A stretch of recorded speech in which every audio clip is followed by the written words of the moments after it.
Hello, can we hear me? Yes, Yeah. I can hear my voice backwards. I don't know if Kyle got the memo today on the dress code for this graveyard shift. You'll see Jenny and I did. I'm not sure whether he did, but we'll see. So for my brief 5 minutes, I want to have a think about, if this still works, embedding local history into the curriculum. I think this is something that a lot of us are trying to achieve, but maybe don't necessarily have the time to do it. So this is just one example of how I've attempted to do so. So, why did I want to do that? So I became head of department a year and a half ago now, and as most of us want to, we want to review our Key Stage 3 curriculum and try and make it a bit more representative of the students that we teach. I'm also doing a Masters with the OU where it's got a local history focus, so trying to do 2 birds with 1 stone here today. That whole idea that students can link their own knowledge of their local area, or that you think they'd be able to anyway, extending beyond our school town due to catchment. We've got very much the kind of more regional towns come to our school in Trowbridge, so making sure that we are aware of that. And also, even though we don't need to teach the national curriculum as an academy, it is a key part of there. It also adds that element of breadth and depth and cultural capital and various other keywords like that.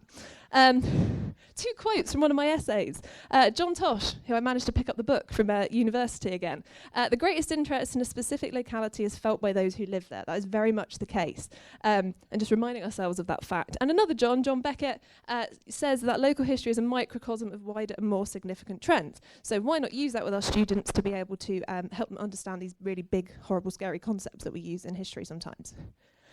Also, hands up if you did the Twitter poll, which said about what was the earliest time period that you taught in. That was me, yeah. 432 people responded in the end, which is amazing. And it was a poll where I expected this to be the outcome, but it did actually kind of help quite well. That only 12% of us suggested that prehistory was the earliest time period we taught. That most people, you know, we're not going beyond sort of from 40 AD as such.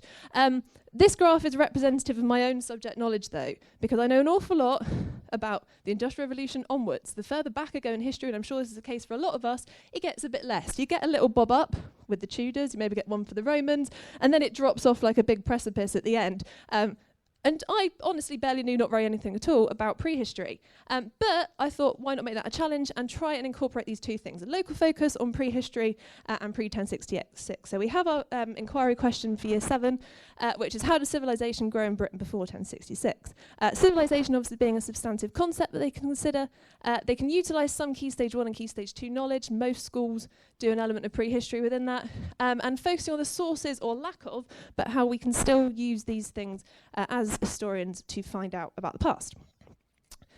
So, a timeline, because we all have a timeline. I didn't make it, I stole it and made this green so it matched. But this idea that we all go over here, but there's all of this. Okay, this isn't even very accurate as a timeline, I'm sure. But all these key stages taking place, and whilst they're not in creating a printing press, they're not creating the light bulb, there's small massively significant things. They're moving out of the Fertile Crescent, which I didn't know until I googled this, but they're moving out of the Fertile Crescent around kind of this time period, spreading that idea that we don't need to be hunter-gatherers anymore, we can put our stuff in the ground and stay there. So it's really interesting things to consider. My locality, I'm from the south, hello? I'm actually from here, like near the sea. I went to uni in Cardiff. I don't know anything above the M4 corridor, okay?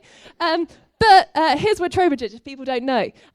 Quite luckily, it's on sort of Salisbury Plain, so there is a lot of prehistory there that we can look at. So just kind of mapping relatively local stuff that we were doing. We have the Roman baths in Bath. There's a Saxon church in Bradford-on-Avon.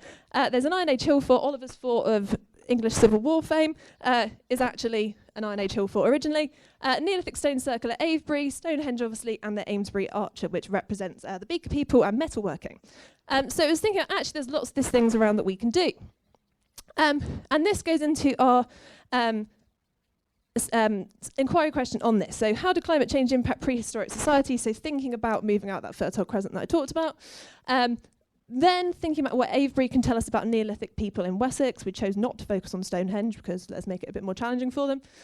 How did metal change prehistoric civilization? So the fact that you have these metal goods in the Amesbury Archer's grave, we can utilise that. How civilised was the Iron Age using that hill fort? An overall question on where was the Roman Empire. We used to have 2 terms on the Romans, and I got rid of that quite quickly. But then why did the Romans decide to invade Britain, and what they did for us, but then linking that more locally? how dark was life as an Anglo-Saxon, so we can use local stuff around at the same time. And borrowing this from my PGCE friend Chris Lewis, what can we learn about that person, about Anglo-Saxon women? I tell year 7, if you say it with conviction, it's fine, but not today. So this is kind of what we were going with. And it's worked really, really well. We did it in term 2 with year 7. Some examples. We now share an office with the geography department and their maps are everywhere. So utilised, I know, thank you, utilised the maps in Gothic writing on OS maps. It says tumulus and barrows all over it. That is showing prehistoric stuff, so they can just get these out and go, oh, that actually is near where I live. Just some examples on the Amesbury Archer. Also, we use this in our parental newsletter to try and get people and parental engagement involved. Let's go and see these things. Let them be the tour guide. So, I'm nearly there. This has now stopped working. Next steps. So I want to try and audit the rest of the Key Stage 3 curriculum for what local history is already included, because it will be there, probably just hiding, and what can be developed. To try and focus on embedding it into 1 year 8 and 1 year 9 topic. Let's be reasonable about what we can achieve. Some couple ideas, Laycock, Longleat House, which was made in Elizabeth I, Industrial Revolution, Trowbridge is called the Manchester of the West, Great Western Railway.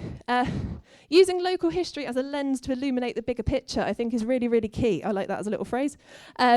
And also trying to increase that engagement. So this is a big job potentially, but utilising local school networks to share those knowledge, the resources, and importantly, parental engagement. They might actually be able to go and visit these things. They're not going to be able to go and visit Hadrian's Wall from Trowbridge, but they can maybe pop to Bath and actually see what's going on.